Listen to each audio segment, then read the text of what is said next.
I was raised in Vallejo. I came to Vallejo when I was about a year old. And these two people were the people who brought me there.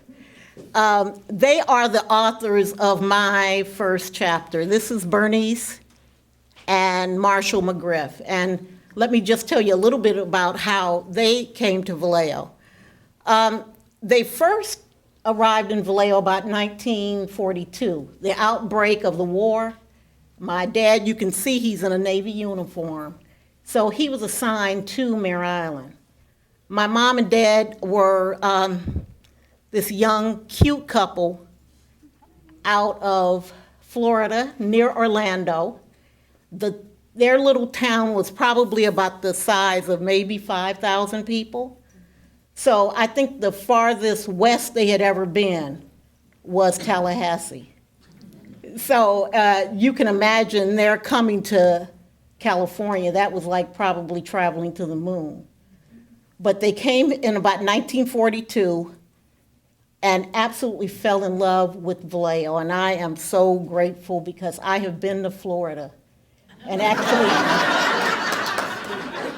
I worked in Florida for a few years, and I worshiped the ground my mother and father walked on because of them bringing us out of that place.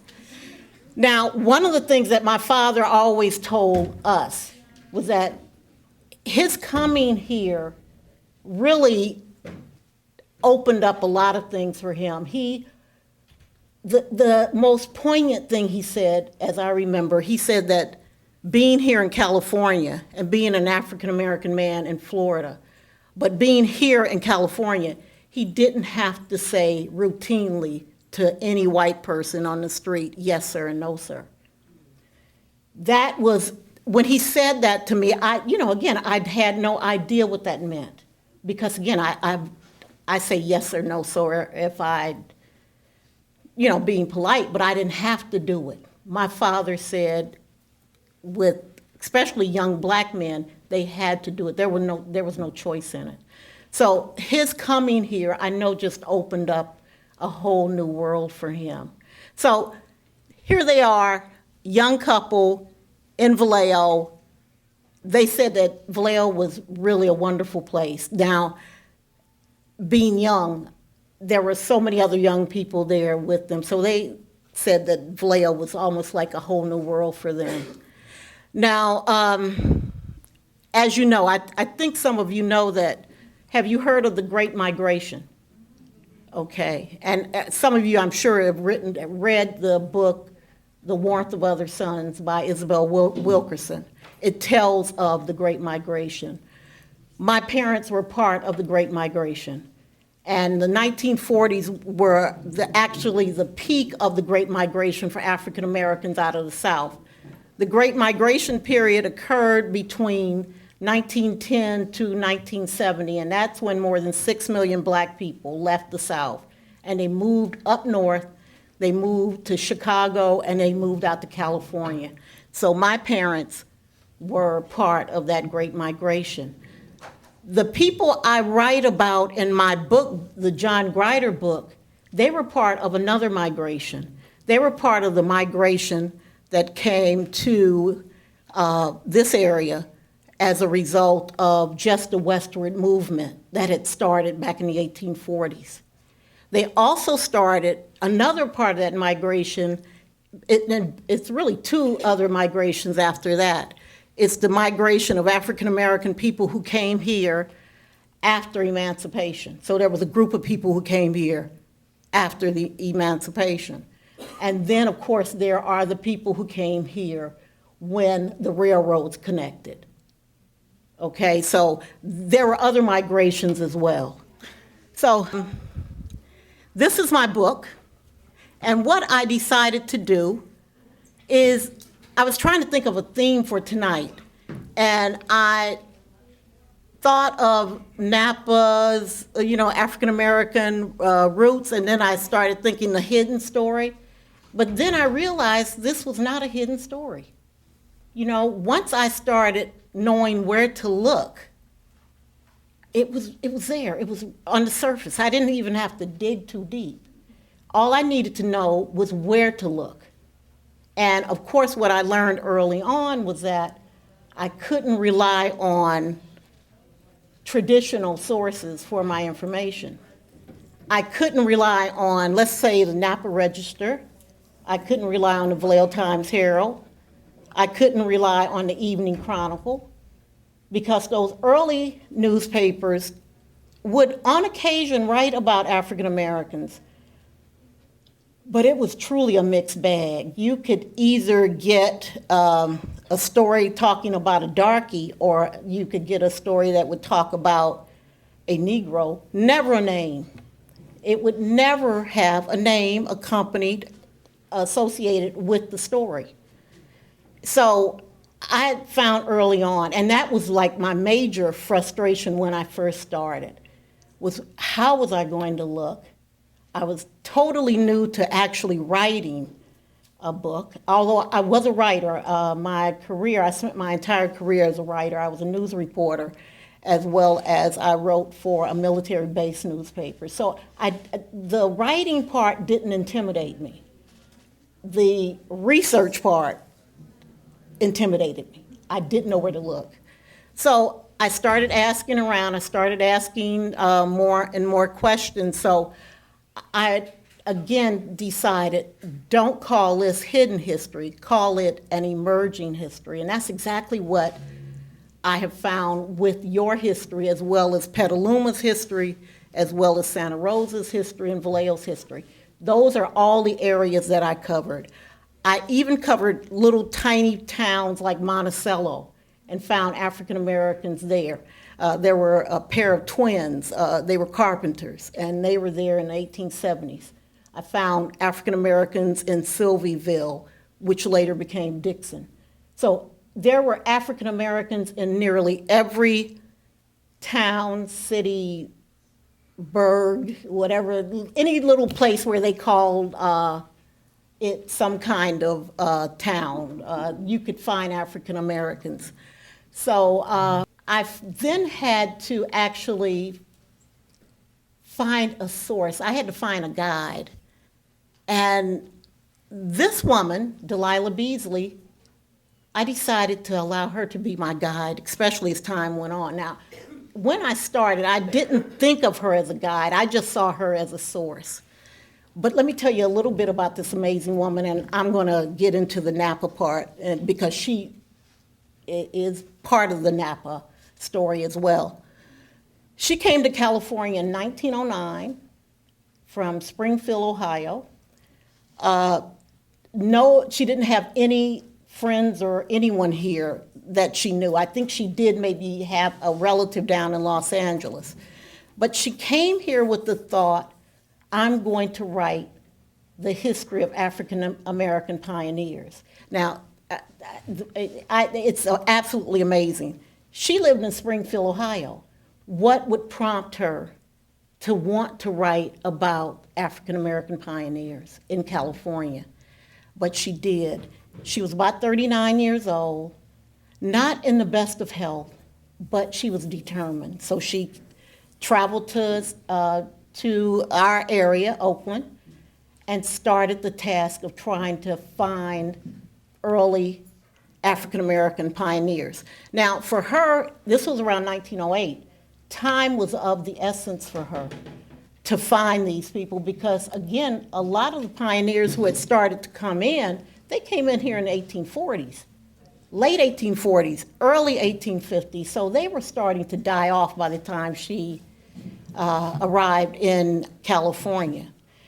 Let me just say very quickly, two people that I knew, and this is, thank God for the digitization of these newspapers, two of the pioneers that she didn't talk to, and I just found their information not long ago online. There was a man in Sebastopol who died in 1904. His name was Robert Crooks. He was part of the Donner Party, an African-American man. Another person who had also died, maybe a couple of years later, over here in Yountville, was a man named William Murphy. He served with David Farragut at the Battle of Mobile Bay. So those were two people I wish she could have talked to. But again, by the time she got here, they were long gone. They were dead. But she did talk to a number of other pioneers. And one of the pioneers she talked to, and I am very thankful, she came to Vallejo in 1914 to interview a man named John Grider. He had just been honored by the sons and daughters of the Golden Rest in a huge Admissions Day parade. About 40,000 people converged on Vallejo for this big parade and a 2 or 3 day event.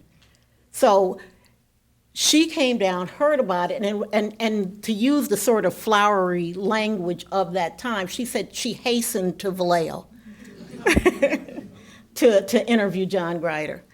She found he was in his late 80s, he was about maybe 88 years old, and she said his mind was clear as a bell. Why she wanted to interview him was that he was at the Bear Flag Party. He was at the Bear Flag Revolt of 1846. He told her that not only was he there were 7 other African Americans that were there. Now, some of you probably have studied the Bear Flag Party, the Bear Flag Revolt. I have come across books this thick about the Bear Flag Party, about everybody who was there. I have never read one word about an African American there.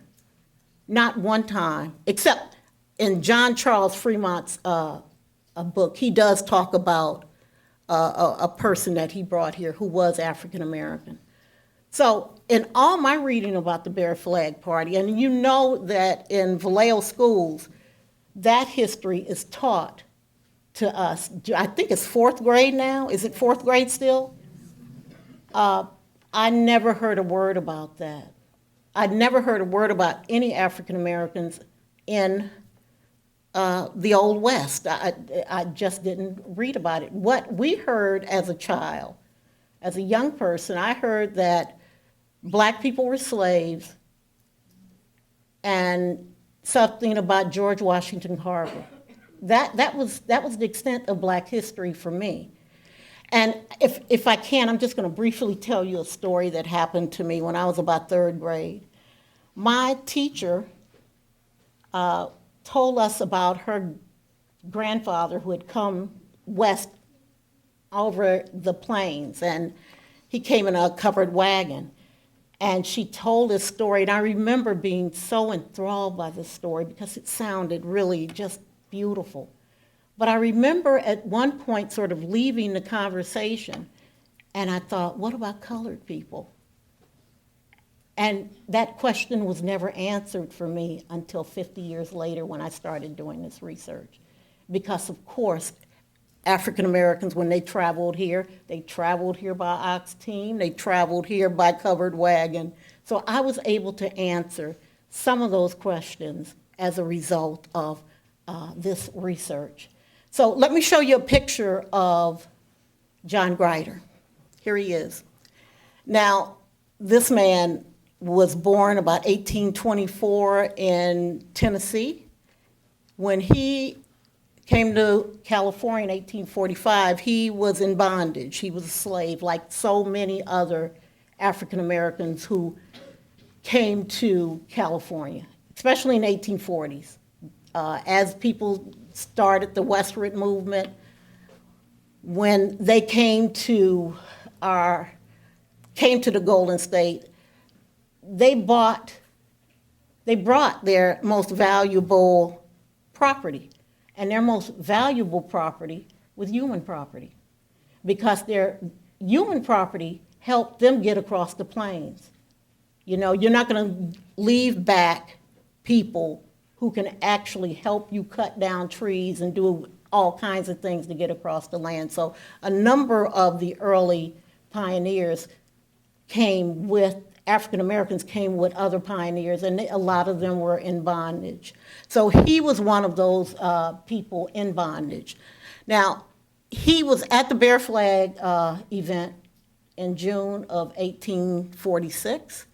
One of the things about John Grider is that he also, after the little dust up at at General Vallejo's ranch. He worked for General Vallejo for a couple of years, but we all know what happened around 1848, 1849. Everybody headed for the gold fields. He headed for the gold fields. His going to the gold fields was even more important for him. He actually was there to mine for his freedom. He was able to pay for his freedom as a result of working in the gold fields. Another distinction of this man, John Grider, he is on Vallejo's Society of Pioneers list. I'm sure you have a Society of Pioneers list. Almost all, especially some of the older cities, they all have pioneer lists. He is one of about 5 African Americans in the state of California on a pioneer list. The other cities with African Americans on their pioneer list: Sacramento, Stockton. Stockton has 2. Los Angeles has, I believe, 1. And I also think San Francisco also has, and Red Bluff. And Vallejo has an African American on their pioneer list. Now, in reality, almost every city in Northern California could realistically have an African American on a pioneer list, but some cities, the lists are arbitrary. Some people just didn't bother to notice that when they came in, other black people came in too. They brought black people in at the same time. So I am thankful that my city honored him by saying he was there before 1849. And again, a pioneer list usually shows that a person was here before 1849, before the gold rush, or around the time of the gold rush. As I mentioned, John Grider was a miner. A large number of African Americans were miners during the gold rush.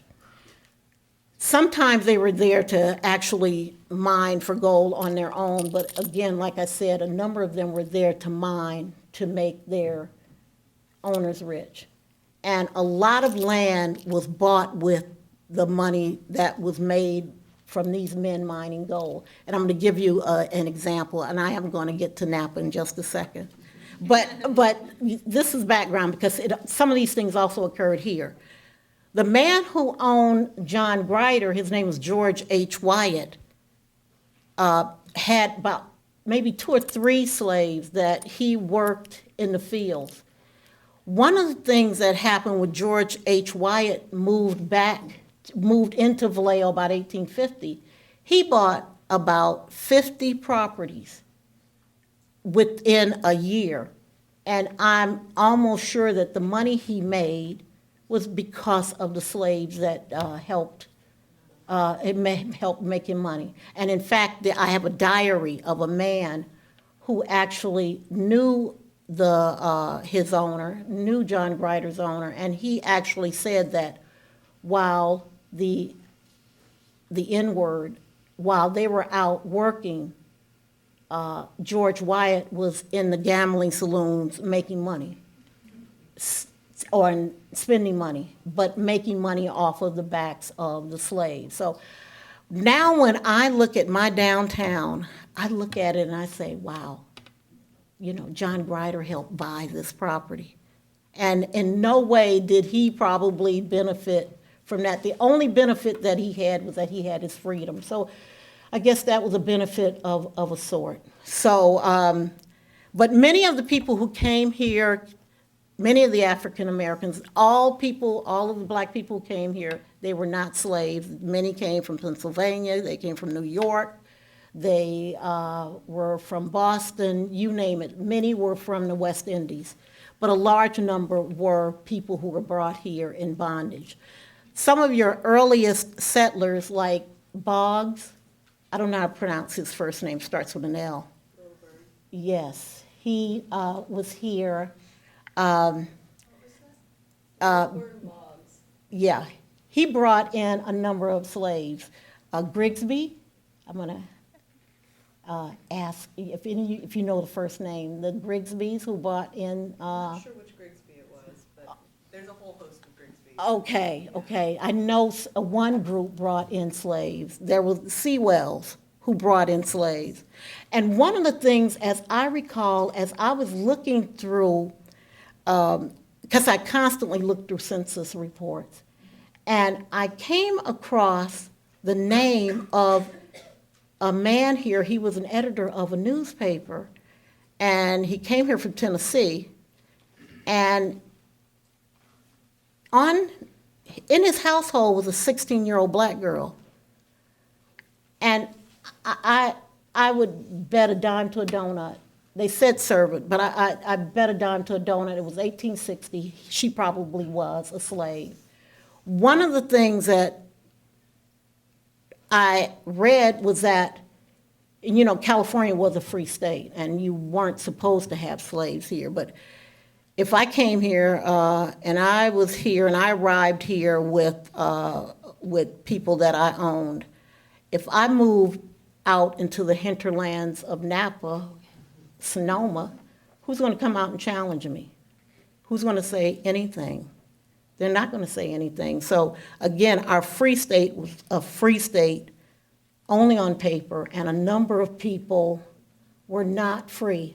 And if I could just briefly say, I found a freedom paper in Solano County of a man who was set free in Benicia in 1855. He was here for 10 years before he was set free. So, when you hear this talk, oh, it was a free state, there were no slaves, don't listen, because that's certainly not true. And just very briefly, if I could tell, who's ever here researching African American history, and I hope I'm not, they probably already know this, please look through your court records, your county records, because I'm almost sure there are freedom papers in your court records. I found one in Solano County, and it was under the name manumiti. It may be under manumission, but look in your court deeds, because again, slaves were property, so they were going to be disposed of as property. So you're going to find it in a deed. You may possibly find it in a will. But if you know the person who brought slaves in, check their deeds, and they should be online. I know that's how I found mine. I found a manumission paper I found. It was online, and it was the strangest thing, because I kept looking.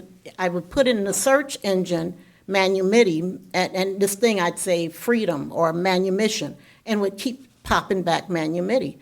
And I didn't understand what manumiti, and I wouldn't bother to go and check it out, but finally I did, and I found out that it was a freedom paper. And that paper ended up down at a museum about 3 or 4 years ago, because they did want to show that there was slavery here in California. Some of the earliest business people in your community, African American, were barbers. Now, in the 1800s, 1860s, 1870s, 1880s, black men were almost had a monopoly on the barber business. And you can see this almost all over the United States. But here in Napa, you had 3 African American barbers. There may have been 4. You had William Christopher. Well, it was 4, I guess. William Christopher, you had Edward Hatton, you had Joseph Hatton, and then you had Frederick Sparrow. Frederick Sparrow had a shop over on Main Street. I think the Hattons were at Brown and Clay. I'm not really familiar with it, Brown and Clay. Mr. Christopher, I'm not quite sure where his business was, but he was one of the early African Americans here. And he was here in the 1850s, I believe. How I started looking for African Americans here is, again, as I mentioned earlier, I couldn't rely on the traditional newspapers here because, again, I would get a very distorted view of black people here. Nor could I rely on the histories of Solano County the histories of Solano County and Lake County, the histories, I couldn't rely on any. They may make mention of an African American or a colored person, but it would be in passing. So what I found early on, a friend pointed out, you need to look at the African American newspapers. That's where you're going to get your information. So thankfully, there was a strong black press here in not the North Bay, because they are out of San Francisco, but they covered the North Bay. When I first started researching this, I really only found the elevator. The elevator was the one that was online. It didn't have a search engine, so I would have to spend every night going through page by line. And if you've seen these newspapers out of the 1800s, they don't have photos. So, I had to go line by line, and every once in a while I'd find information on Vallejo. And again, when I first started, I was looking for Vallejo. But I noticed after a while that I was getting all this information on Napa. And I just thought, well, maybe they just have better press, but as time went on, I realized I started counting information. I started going through the census. I started finding other sources, and I realized there were more black people in Napa than there were in Vallejo. And that just blew me away, absolutely blew me away. And when I learned that there were not only more black people here, and that they were very active, not only were they active here, they were active statewide. They took part in the colored conventions that were held in the late 1850s, 1860s, and they were also very powerful in some of the Prince Hall Masons organizations. So this is where I really started to get more information. Now, after the book, after I published my first book in 2009, I then found the Pacific Appeal online. These two papers are now at the Library of Congress in their historic newspapers, so you can look through these papers yourself, and they do have search engines now, which have saved me a lot of looking through little tiny binoculars, so that's helped me a lot. Now, one of the pieces of information I found was a information wanted ad. Now, if you want to see something extremely poignant, after emancipation, after 1865, you started seeing these ads appear in newspapers all over the United States, especially in African American newspapers. And this is Hiram Grigsby, not Bigsby, but they misspelled the name. But like so many African Americans who had been enslaved, they lost touch with their families because their families were often sold away. So this is how a lot of people tried to get in touch with their families. In the Elevator newspaper, I came across at least 5. One out of Benicia, a woman, Katherine Jackson, looking for her 5 children she had lost. One, Adam Willis, who was the one person who was set free in Benicia. He started looking for his sister, who he had lost touch with. And as well as another person out of, I think, Sonoma that I came across, who had also lost touch with their loved one. They all were out of Missouri, which I also thought was very interesting too. To each one, they were almost all out of Missouri. So here's Hiram Grigsby asking for help to find his wife and children. Apparently he never found them because he ended up getting married again a couple of times after that, but he never found them. In fact, there's a book on these information wanted ads. And one of a chapter in one of the books says that people looked for their loved ones well into the 1940s, and they never found their loved ones. So this is one of the items that I found on Napa. I think, do any of you know any of you know Madeline Antis? Okay. When I first started this project, I started calling everywhere. I think people probably thought, wow, who is this insane woman asking questions about black people? But I would call everywhere. I was not afraid to call anywhere. So I called a couple of places here in Napa, and fortunately people are so kind, they would point me in the right direction. I called the Historical Society. I called the Historical Society. I forget the name of the person who I first spoke to, but she said, I have somebody for you to talk to. I want you to talk to Madeline Antis. And I got in touch with Mrs. Antis, and she said, we just talked. She was just a friendly woman. She said, I have a couple of photos for you. And I said, oh, wonderful. And again, it goes to show that you can find history everywhere. You would be surprised where you could find African American history. It's everywhere.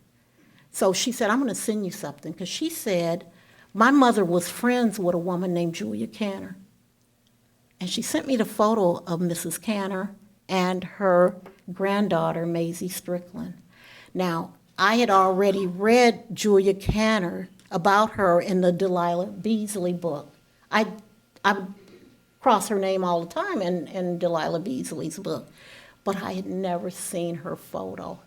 And when I saw this photo, it was just so dramatic. I mean, I was just like, oh, because I had a lot of moments of just being like, oh, just wonderful moments. And this was one of those wonderful moments.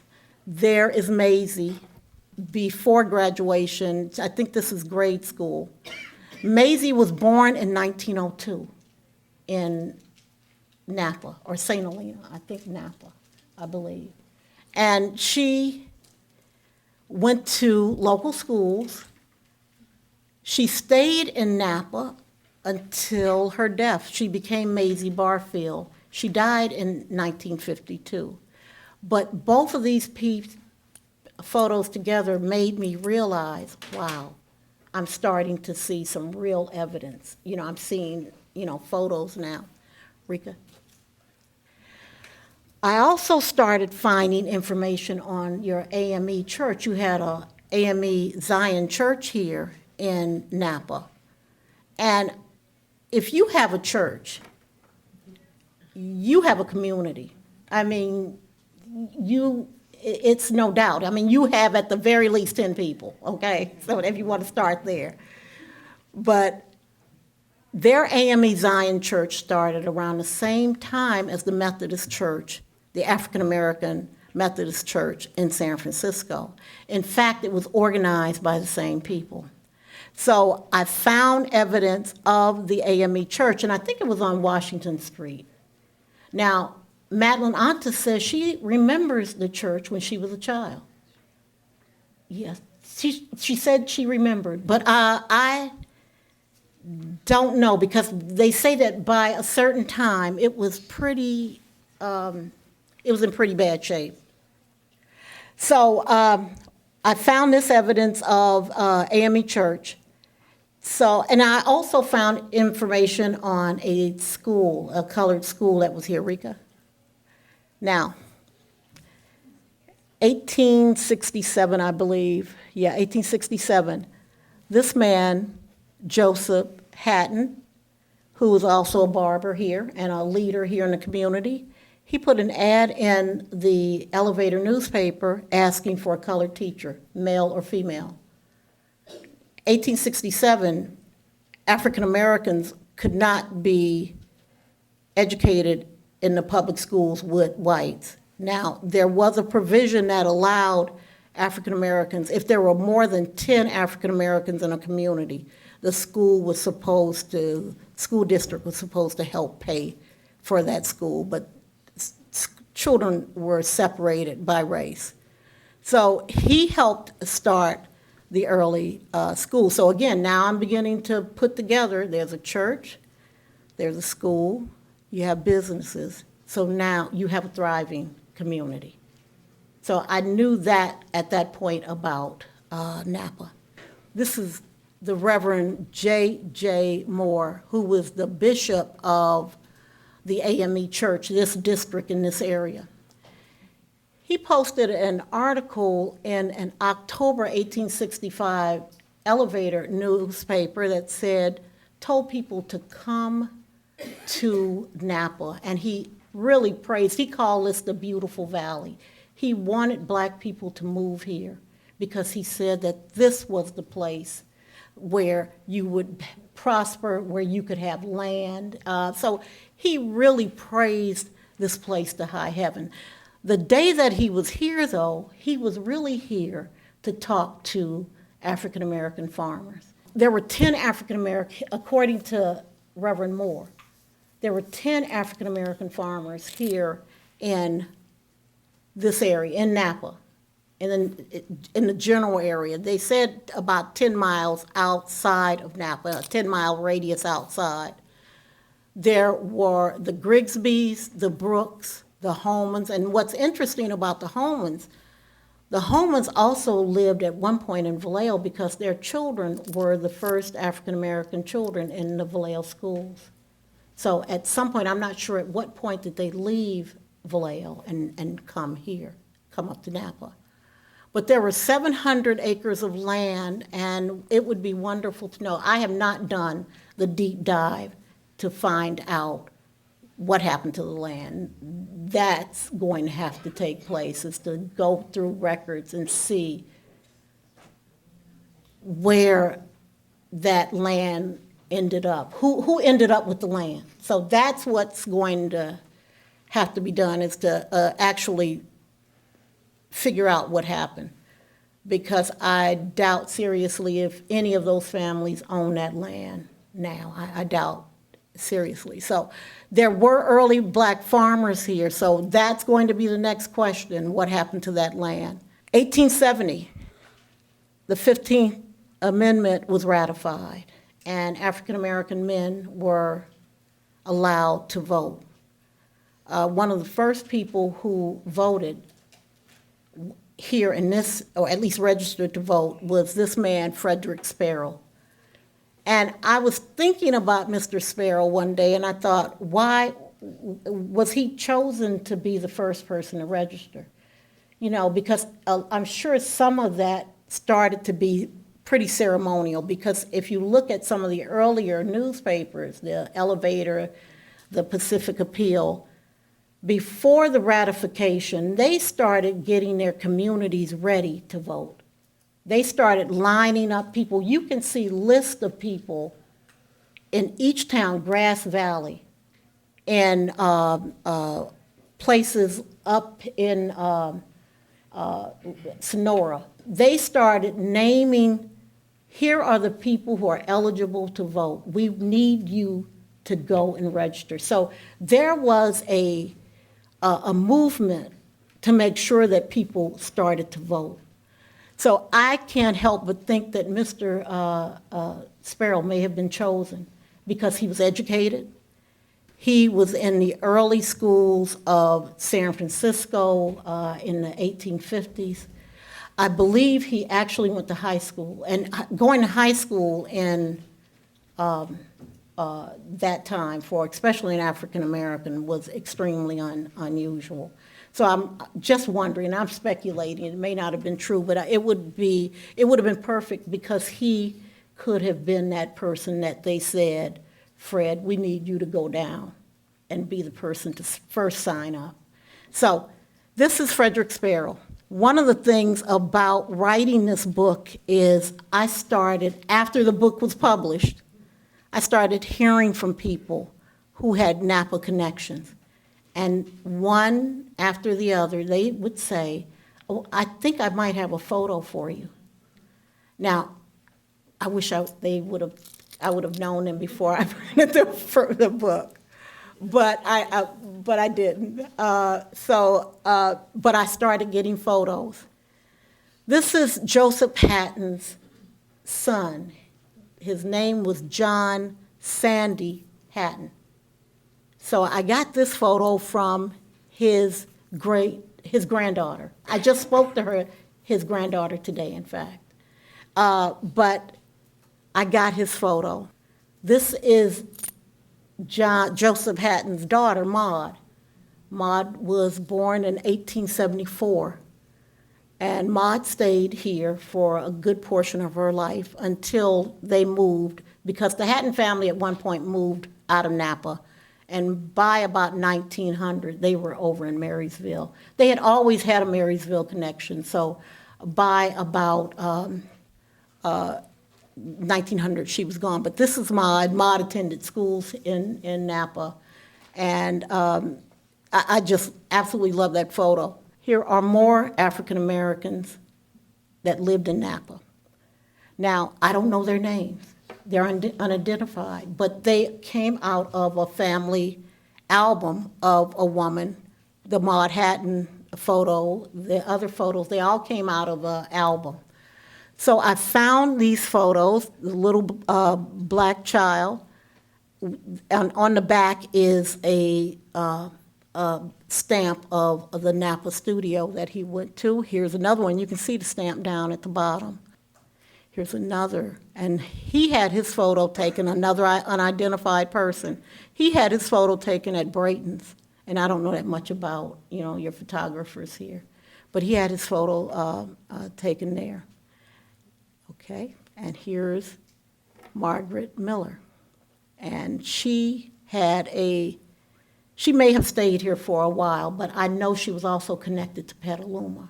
Her husband was named George W. Miller, and her husband started the colored school in Petaluma. So she was known, I believe, in both Napa and Petaluma. This is Richard Miller, her son. But they all got their photos taken here in Napa. And of course, we know this lady. She's buried here in Tulaque. And I also just learned, I went online doing a little bit of research, and I didn't know, and maybe someone here can correct me or tell me a little bit more, that she built a house out near Glen Ellen, and that the house is still there. I just saw it online. And it's a bed and breakfast. That's what I was told. So I didn't know that. I knew she had land here. She had about 800 acres of land up here in this area. So I didn't know, but she lived in San Francisco. Now, this brings me to what happened. And I will be honest, I have absolutely no idea what happened to people. I am now going through census records and trying to find out, where did people go. Whatever happened in the 1880s, I believe. And you can always, people here can correct me. But whatever happened where black people felt they had to leave, or it was necessary to leave. Now, people leave for all kinds of reasons. They go for jobs and that kind of thing. What concerns me and what interests me is that they all seem to leave at one time, or within a real short period. People leaving over a 30, 40 period, that might be, I might be able to understand that, but a 10, 20-year period, it makes you wonder. I really, something happened. And one incident that happened that made me, and again, it may not have been much of anything, but I came across an article. Rebecca Yerger sent me an article a few years ago, and it was an article about Frederick Sparrow's wife, who had been arrested downtown here in Napa. And her crime was that she was standing watching a St. Patrick's Day parade. And if that was the atmosphere here, and, it made me think, if you're getting arrested for watching a parade, there may be something else going on here as well. Now, the good thing about that, if there's anything good, she filed a lawsuit, so there should be a case on that somewhere. So hopefully someone will actually go looking for that case, because that case might be able to tell us what happened. I also think there may be some articles in the paper that might be able to tell us what happened as well. Now the bad news. You had a Ku Klux Klan. Now the other bad news, so did Vallejo. I found in the 1930 Oakland Tribune, on the back page, and you all know that fraternal orders were the big thing back in the 1930s. They had a big page of all of the Knights of Columbus, the Masons, all of them advertised. I put in search engine Napa KKK, Vallejo KKK, and up pops this page, the fraternal order page. There is a long list of KKK meetings under fraternals, which really cracked me up, but I guess they were brothers, so. A long line of KKKs, and Napa is number, I think, 38. But what's even more surprising is that Oakland is number 1, which makes you wonder, wow, did the KKK in the northern area, did it start? Because usually numbers, denote that this is how we lined up. So Oakland was number 1. Vallejo, I think, was 19. And the difference with the Vallejo KKK is that Vallejo went by the North Bay Club. They could not go by the KKK in Vallejo because of Mare Island. Mare Island was not going to have that kind of conflict in the city.